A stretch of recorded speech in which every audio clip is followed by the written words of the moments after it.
Hello my dear students, good morning.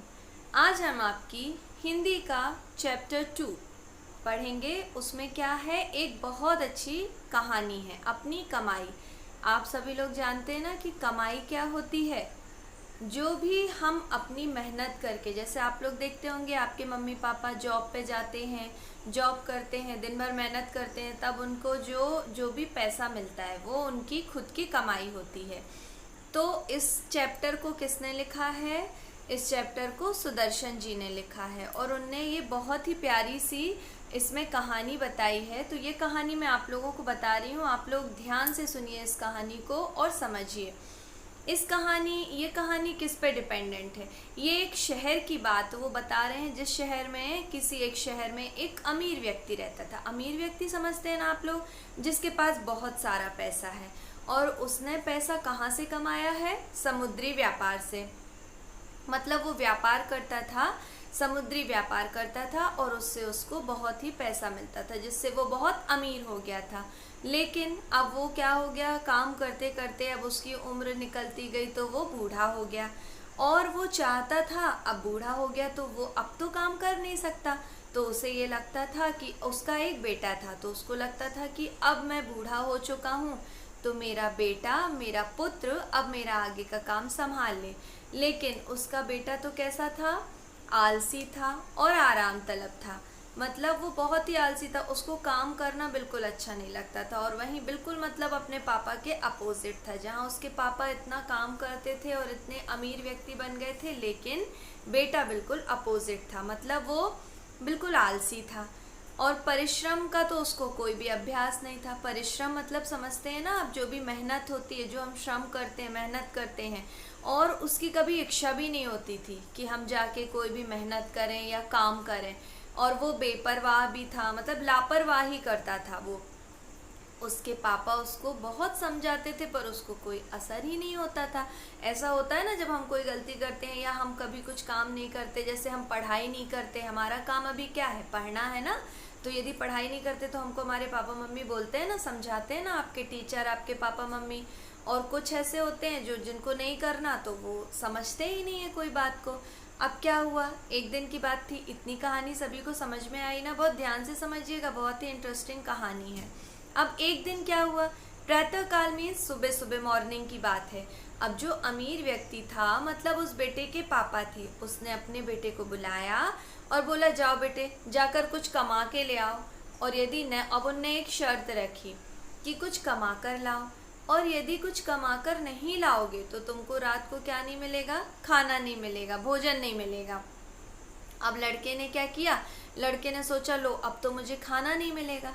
तो लड़का सीधे कहाँ गया? अपनी माँ के पास गया। और माँ के पास जाके वो क्या करने लगा? रोने लगा। अब माँ ने क्या किया? माँ ने बेटे की आंखों में आंसू देखे।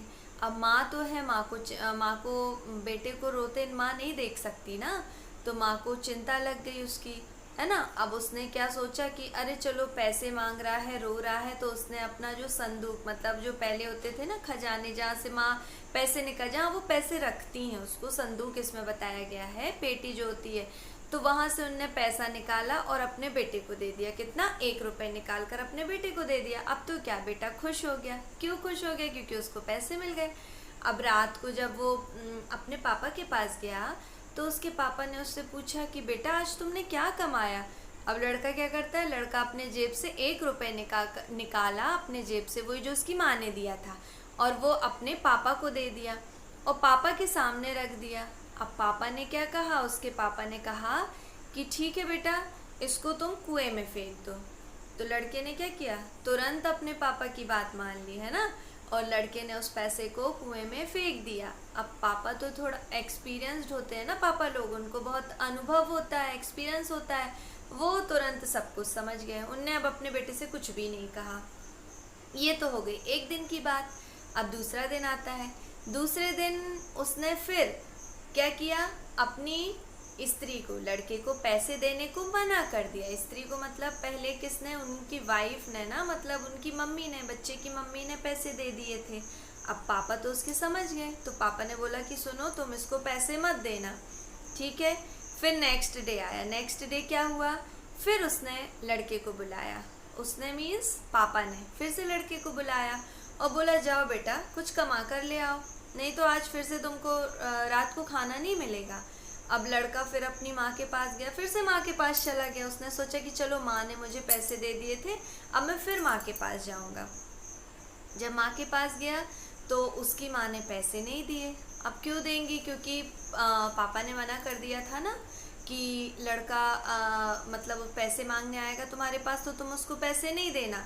अब माँ ने तो मना कर दिया। अब बेटे ने सोचा अब क्या करूँ, मैं किसके पास जाऊँ, और यदि पैसे नहीं लूँगा तो मुझे रात को फिर खाना नहीं मिलेगा।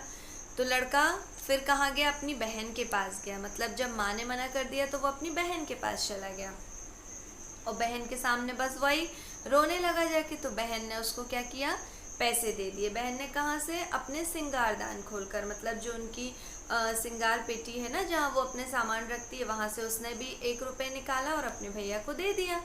अब रात को फिर से वही कहानी रिपीट होती है ना, जैसे वो अपने पापा के पास जाता है, फिर पापा उसके पूछते हैं कि आज बेटे तुमने क्या कमाया। तो लड़के ने फिर से 1 रुपये निकाला अपने जेब से और अपने पापा को दे दिया।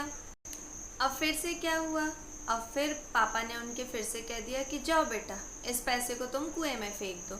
और फिर से वो पिता की आज्ञा मान के, अपने पापा की आज्ञा मान के वो फिर से गया जल्दी से और पैसे को कुएं में फेंक के आ गया। अब तो पापा ने क्या किया, मतलब पहले माँ से मांगा तो माँ को मना कर दिया, अब बेटी से मांगा मतलब उस लड़के की बहन से, तो उसको भी उसके पापा ने बुलाया और बेटी को बोला कि अब तुम अपने भैया को पैसे मत देना। अब उसने लड़के को बुलाकर कहा कि जाओ जाकर कुछ कमा कर ले आओ, नहीं तो रात को भोजन नहीं मिलेगा। तो अब लड़के ने फिर से क्या किया, मतलब नेक्स्ट डे फिर वही प्रोसेस हुई, वही कहानी, मतलब फिर वही गया अपने बारी बारी से, मतलब एक एक करके। पहले वो अपनी माँ के पास गया, माँ ने मना कर दिया क्योंकि पापा ने मना किया था माँ को कि पैसे मत देना लड़के को। अब फिर किसके पास गया, अपनी बहन के पास गया, तो बहन ने भी पैसे देने से मना कर दिए। अब उसको दोनों ने पैसे नहीं दिए। अब तो दोनों ने पिता की आज्ञा मानने की सलाह ली थी। दोनों को ये लग रहा था कि पापा ने जब मना किया है तो हम लोग पैसे नहीं देंगे भैया को, और ऐसा ही उनकी माँ को लग रहा था कि अब इसको पैसे नहीं देंगे। अब लड़का क्या किया, अब लड़का ने सोचा अब माँ और बहन बस तो पैसे दे देते थे, अब किससे पैसे मांगे। अब लड़का पूरा दिन हो गया, अब लड़का बहुत उदास था, परेशान हो रहा था वो, है ना, उसकी आंखों में से आंसू आ रहे थे। अब उसकी आंसू क्यों आ रहे थे, क्योंकि उसको लग रहा था कि अब शाम होने वाली है और ना पापा के कहने पे अब ना मुझे माँ पैसे दे रही है ना मेरी बहन पैसे दे रही है। अब क्या करूँ, शाम का समय है, बाजार जाकर मैं मजदूरी भी तो नहीं खोज सकता ना कि कोई मजदूरी खोज लूँ और काम कर लूँ जिससे मुझे पैसे मिल जाए। अब अचानक से क्या हुआ, वो घूम रहा था तो उसकी मुलाकात, मतलब उसको एक सेठ मिल गए रास्ते में। समझ में आ रहा होगा सभी को।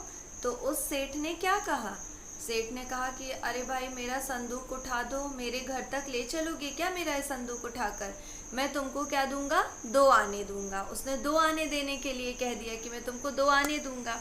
अब अमीर जो था, अमीर का बेटा जो था, उसने क्या किया, उसने संदूक उठाया और वो सेठ के घर तुरंत पहुंचाया क्योंकि उसको तो पैसे चाहिए थे।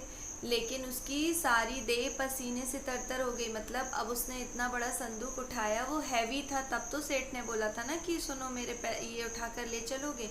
अब वो बहुत थक गया, मतलब एकदम पसीने में लथपथ हो गया, उसके पैर भी कांपने लगे थे क्योंकि एक तो वो आलसी था, काम करके जानता नहीं था, तो वो जल्दी से थक भी गया था। अब वो किसी तरह घर आया। अब जब रात को घर आया तो उसके पापा ने फिर वही क्वेश्चन किया उससे। क्या क्वेश्चन किया, सभी को पता होगा ना। उसके पिता ने पूछा कि बेटा आज तुमने क्या कमा लिया। तो लड़के ने जेब से 2 अन्नी निकाली और पिता के सामने रख दिया, मतलब जो 2 अन्नी उसको सेठ जी ने दी थी ना, वही निकाल के उसने पिताजी के सामने रख दी। अब पिताजी ने कहा जाओ बेटा इसे फिर से कुएं में फेंक दो। अब क्या था, अब लड़के की आंखें आंसुओं से भीग गई थी। वह चुपचाप क्या किया, पापा के सामने गया और सिर झुका खड़ा हो गया। और अभी तक क्या करता था, आप याद करिए, अभी मैंने बताया आपको कि जब माँ ने पैसे दिए, बहन ने पैसे दिए, उसकी कोई मेहनत नहीं लगी थी, मतलब वो अपनी कमाई की कीमत नहीं जानता था। उसको मिला, उसके पापा ने कहा फेंक दो, उसने फेंक दिया। लेकिन जब उसने मेहनत करके पैसे कमाए और जब उसके पापा ने बोला कि तुम इसको फेंक दो, तो वो अपने पापा के पास गया, सिर झुकाकर खड़ा हो गया और पिताजी ने फिर जब उसकी बात अपनी बात दोहराई, पापा ने फिर से कहा कि इसको कुएं में फेंक आओ। अब जब फिर से पिताजी ने कहा इसको फेंक दो, तो अब लड़के ने क्या किया, पास में जाकर थोड़ी सी हिम्मत बटोरी और इस पैसे, तो फिर पिताजी के सामने उस बेटे ने कहा कि पापा इस पैसे को कमाने में मेरी गर्दन टूट गई, क्योंकि अभी बताया था ना कि वो पसीना पसीना हो गया, उसके पैर भी कांपने लगे। तो उसने अपने पापा से कहा कि मेरी गर्दन टूट गई और आप कहते हो कि जाओ इसको कुएं में फेंकाओ।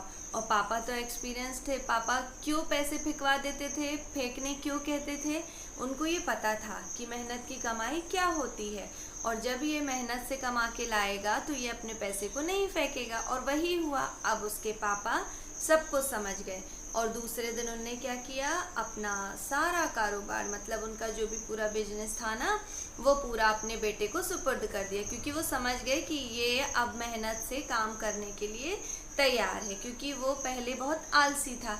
तो आई होप आप सबको ये कहानी बहुत अच्छे से समझ में आ गई होगी। बहुत ही छोटी सी प्यारी सी कहानी है ये, और ये सुदर्शन जी ने लिखी है।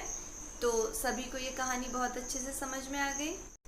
अब ये जो हमने कहानी पढ़ी है अपनी कमाई, इसको पढ़ के आप लोगों को क्या समझ में आया? जब भी हम कुछ पढ़ते हैं तो उसका कोई अर्थ निकलता है ना, तो इसका लर्निंग आउटकम क्या निकला है कि हमको मेहनत का, जो भी हम श्रम करते हैं उसका महत्व समझ में आया और बड़ों की आज्ञा का पालन करना चाहिए। अर्थात हमको इससे सच्चाई का, बड़ों की आज्ञा का पालन करने की सीख मिलती है। इस चैप्टर के अंतर्गत जो कुछ कठिन शब्द आए हुए हैं, हम उनके अर्थ देख लेते हैं। आराम तलब। आराम तलब का मीनिंग होता है आराम चाहने वाला, मतलब उनका पुत्र था ना आराम तलब। मलिनता। मलिनता मतलब छाया या गंदगी। द्रवित। द्रवित मीन्स होता है आंसुओं से भरी या गीली। देह। देह मीन्स शरीर। बेपरवाह, जिसे किसी की भी या किसी की बात की कोई भी चिंता नहीं होती। विवश, जो अपने वश यानी अधिकार में ना हो, अर्थात मजबूर। जैसे बोलते हैं ना हम किसी को कि बहुत विवश है, मतलब बहुत मजबूर है। मौखिक प्रश्नोत्तर। फर्स्ट क्वेश्चन है, अमीर व्यक्ति के पुत्र का स्वभाव कैसा था? तो कैसा था, आप सब लोगों को पता है कि अमीर व्यक्ति के पुत्र का स्वभाव आलसी था और आराम तलब था। पूरा इसका आंसर लिखेंगे आप लोग। अमीर व्यक्ति अपने पुत्र से क्या चाहता था? ये मौखिक प्रश्नोत्तर का सेकंड क्वेश्चन है। तो क्या चाहता था, आप सब लोग जानते हैं ना क्या चाहता था? अमीर व्यक्ति चाहता था कि उसका पुत्र उसका सारा कारोबार या उसका सारा काम संभाल ले। इसके बाद थर्ड क्वेश्चन आता है, अमीर व्यक्ति के पुत्र को किस किस ने पैसे दिए? आप सभी लोगों को पता है ना किस किस ने दिए थे? अमीर व्यक्ति के पुत्र को उसकी माँ ने और बहन ने पैसे दिए थे। आप लोग इनके आंसर्स को पूरा पूरा लिखेंगे, ओके? अब हम लिखित प्रश्नोत्तर देखेंगे। लिखित प्रश्न का पहला प्रश्न है, अमीर का पुत्र अपने पिता की इच्छा की पूर्ति क्यों नहीं कर पाता था? क्यों नहीं कर पाता था? क्योंकि, इसको आप पूरा कैसे लिखेंगे? अमीर का पुत्र अपने पिता की इच्छा की पूर्ति इसलिए नहीं कर पाता था क्योंकि वो आलसी स्वभाव का था। उसका किसी भी काम को करने का मन नहीं होता था। मतलब वो आलसी था ना, इसलिए वो अपने पिता की इच्छा की पूर्ति नहीं कर पाता था। उसको पता था कि मेरे पिताजी चाहते हैं कि मैं ये काम करूं, कारोबार संभाल लूं, लेकिन आलसी होने के कारण वो कोई काम करने का उसका मन ही नहीं होता था। सेकंड क्वेश्चन, अमीर ने अपने पुत्र को बुलाकर क्या कहा और क्यों? अमीर मीन समझते हैं ना कि मतलब उसके पिताजी ने अपने बेटे को बुलाकर क्या कहा था और क्यों कहा था। तो अमीर ने अपने पुत्र को बुलाकर कहा कि जाकर कुछ कमा लाओ, नहीं तो रात को भोजन ना मिलेगा, ऐसा कहा था। अब इसी क्वेश्चन में दो क्वेश्चंस हैं कि क्या कहा और क्यों कहा। तो हमने बता दिया क्या कहा। अब क्यों कहा, तो उसके लिए हम फिर से लिखेंगे कि पिताजी ने ऐसा इसलिए कहा ताकि उसका आलसी पुत्र आलस्य को त्याग कर मेहनत करना सीखे। मतलब वो जानते थे कि मेरा बेटा बहुत आलसी है, अब ये अपने पूरे आलस्य को त्याग कर मेहनती हो जाए। थर्ड क्वेश्चन, अमीर ने अपने पुत्र को अपने कमाए हुए पैसे फेंकने के लिए क्यों कहा? कहते थे ना वो कि पैसे को फेंक दो, तो सही बात है, क्यों कह रहे हैं पैसे को फेंकने? तो उसका रीज़न हम देंगे, आंसर देंगे कि अमीर ने अपने पुत्र को अपने कमाए हुए पैसे फेंकने के लिए इसलिए कहा था ताकि उसे मेहनत से कमाए हुए रुपयों का मूल्य और महत्व समझ में आ सके। तो ऐसा क्या हुआ था? सच में हुआ था ना कि जब माँ ने और बहन ने पैसे दिए थे तो पिताजी के एक बार कहने पे उसने कुएं में पैसे डाल दिए। लेकिन जब वो मेहनत से पैसे कमा के लाया, जब वो सेठ के यहाँ उसने नहीं उसकी संदूक ले जाके रखी थी, तो उनने जब उसको दुअन्नी दी तब उनके पिताजी ने बोला इस पैसे को फेंक दो, तो उस पैसे को बच्चे ने कुएं में नहीं फेंका था। क्वेश्चन नंबर 4, जब पुत्र ने अपने पैसे कुएं में फेंकने से मना कर दिया तब अनुभवी पिता सब कुछ समझ गया। अनुभवी पिता क्या समझ गया? तो इसका आंसर हम लिखेंगे कि अनुभवी पिता समझ गया कि उसका पुत्र यह जान गया है कि परिश्रम ही सफलता का मूल मंत्र है। परिश्रम से कमाया गया पैसा सोच समझकर उचित कार्य में खर्च किया जाता है, यूं ही नहीं उड़ा दिया जाता। अर्थात उसके पिता अब समझ गए थे, क्योंकि वो अनुभवी थे, वो जानते थे कि मेरे कहने पे ये पैसे फेंक देता है, मतलब ये पक्का इसकी मेहनत की कमाई नहीं होगी। और जब उसके पिता कंटिन्यू एक ही आंसर देते थे कि चलो पैसे को फेंक दो, और वो मान जाता था, लेकिन जब उस बच्चे ने पैसे नहीं फेंके तो उनके अनुभवी पिता समझ गए कि इसने ये पैसे अपने परिश्रम से, अपनी मेहनत से ही कमाए हैं। अब नेक्स्ट क्वेश्चन देखते हैं। नेक्स्ट क्वेश्चन में बोला गया है कि कहानी का सही क्रम वाक्यों के सामने दिए खानों में 1, 2, 3 आदि संख्या लिखकर बताओ। मतलब कहानी जो हमने पढ़ी है ना, आप लोगों ने ध्यान से सुनी है, समझी है, आपने भी पढ़ी है, तो आपको ये चीज़ समझ में आ जाएगा कि पहले कौन सी घटना घटी, फिर कौन सी घटना घटी। उसके अकॉर्डिंग आपको जो सबसे पहले हुआ है उसमें 1, फिर 2, फिर 3 ऐसे करके नंबर्स देने होंगे। तो देखिए जो बॉक्स बने हुए हैं उसमें मैंने नंबर्स लिखे हैं, आपको पहले खुद से करना है। जैसे लिखा है माँ ने 1 रुपया दिया, पिता ने कारोबार बेटे के सुपुर्द कर दिया, बेटे ने कुएं में रुपया फेंक दिया, पुत्र ने संदूक उठाया, पिता ने बेटी से कहा कि वह अपने भाई को पैसे ना दे, पिता के समझाने का पुत्र पर कोई असर ना होता। ये हमको क्वेश्चंस में मिले हैं। अब जैसा कि हमने चैप्टर पढ़ा है, समझा है, तो हमको पता है ना कि सबसे पहले तो पिता क्या कर रहे थे, अपने बेटे को समझा रहे थे, और समझाने का भी बेटे को कोई असर नहीं हो रहा था। तो सबसे फर्स्ट पॉइंट आ जाएगा, पिता के समझाने का पुत्र पर कोई असर ना होता। फिर क्या हुआ? फिर माँ ने उसको 1 रुपया दिया था ना, तो ये हो जाएगा सेकेंड पॉइंट। फिर क्या हुआ था? बेटे ने कुएं में रुपया फेंक दिया था, है ना, ये थर्ड पॉइंट होगा।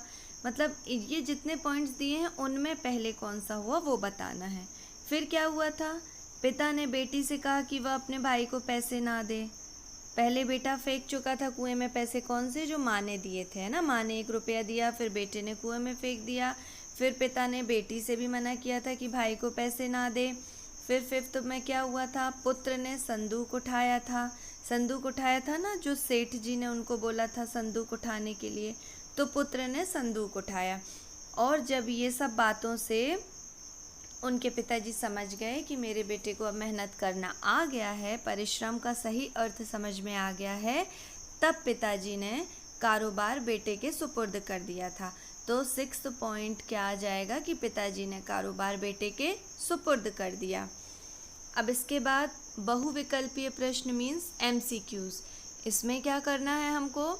सही बात पर सही का चिन्ह लगाना है। तो पहला क्वेश्चन है कि पिता की इच्छा थी कि उसका पुत्र, पिता की क्या इच्छा थी कि उसका पुत्र अमीर बने, विद्वान बने, परिश्रमी बने या बलवान बने? तो पिता की इच्छा थी कि उसका पुत्र परिश्रमी बने। अब सेकंड है, लड़के ने परिश्रम का मतलब तब समझा, मतलब कब समझा। उनने हमको 4 पॉइंट्स दिए हुए हैं। जब सेठ ने दुअन्नी दी, जब लड़के ने अपनी कमाई की, जब पिता ने दुअन्नी फेंकने के लिए कहा, जब माँ ने उसे 1 रुपया दिया। तो लड़के ने परिश्रम का मतलब कब समझा था? जब लड़के ने अपनी कमाई की थी। तो आई होप आप सबको ये question answers, word meaning, chapters और एक्सरसाइज सभी कुछ बहुत अच्छे से समझ में आ गया होगा।